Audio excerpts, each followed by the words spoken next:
The D-pad, short for directional pad, is an industry standard.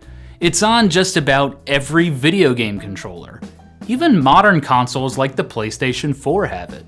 It was created by Nintendo in 1982, but the D-pad didn't start out as a game changer. It was just an answer to a design problem. In fact, Nintendo didn't even realize the power of the D-pad until after it hit the market. So, what's the story? Well, let's take a look at the history of this simple but revolutionary invention. Before the D-pad, there was the classic joystick. There were also directional buttons, each one representing left, right, up, and down. Mattel's Intellivision used a disc interface, capable of moving the player in 16 directions. But it was somewhat clunky and uncomfortable to use. But that all changed in 1982 when Nintendo ran into a design problem with its Donkey Kong Game & Watch handheld. Gunpei Yokoi, one of Nintendo's most well-known engineers and the creator of the Game & Watch, was porting the popular arcade game. But his team ran into an issue when they were designing the control interface.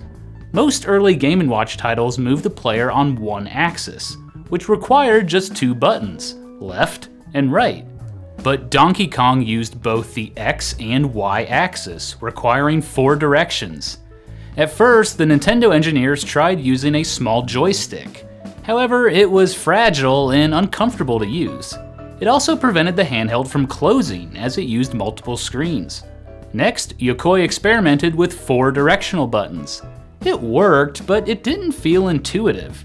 He also worried players would be constantly looking down to ensure they were pressing the right button. Gunpei Yokoi needed a thin interface that would give the player a feeling of natural movement. It was time to come up with something new. Yokoi mounted a cross-shaped plastic piece with a ball pivot on top of the input buttons. The directional pad was born. It was thin, which allowed the Game & Watch to shut completely. It also felt natural. It was all one piece rather than 4 separate pieces. Pressing up on the pad raised the bottom, like a seesaw, a feeling that naturally let the player know which direction he or she was moving. He called it a plus controller, since it resembled the mathematical symbol. Originally, Yokoi thought to position the D-pad on the right side of the Game & Watch, since the majority of people are right-handed. But most arcade games had the joystick on the left side, so he followed suit. It was a simple concept that changed the video game industry forever, but Yokoi and Nintendo didn't know it at the time. In fact, several future Game & Watch titles, such as Donkey Kong Jr., reverted back to the directional buttons. Yokoi didn't even think to file a patent for the invention. But thanks to a fellow employee named Ichiro Shirai, Nintendo did file a patent for their multi-directional switch on August 5th, 1983. The D-pad wouldn't become mainstream until it appeared on the Famicom controller, but it wasn't an easy sell.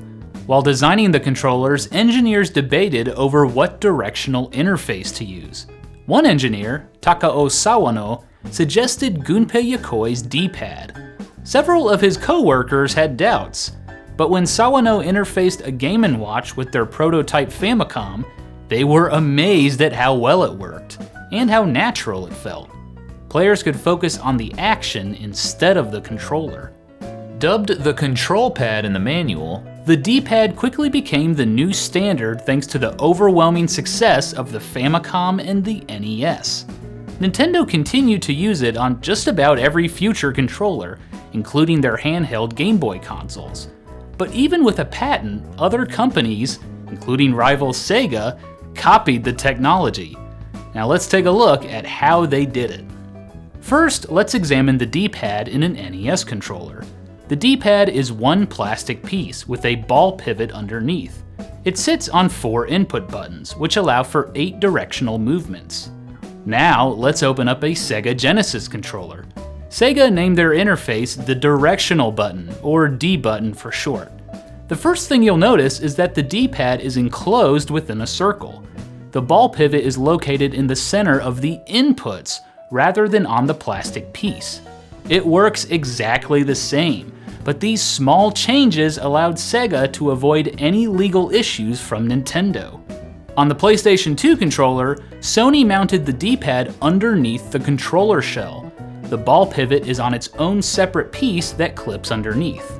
The copycat D-pads received mixed reactions. Some of them are well done. In fact, my favorite D-pad is on the Sega Nomad. Others were just plain awful, most notoriously the Xbox 360 D-pad. It's also not limited to just video games. You can find the D-pad on the remotes of DVD players and streaming devices too. In 2005, Nintendo's patent expired, which allowed other companies to use their design without legal ramifications. Oddly enough, Nintendo's latest console, the Switch, doesn't have a D-pad on the included Joy-Con controllers. There is one, however, on the Pro Controller accessory. As gaming continues to evolve with 3D environments, the D-pad is falling in favor of the analog stick. But for retro or retro-style games, there is nothing better. That's all for this episode of The Gaming Historian. Thanks for watching. Funding for Gaming Historian is provided in part by supporters on Patreon. Thank you.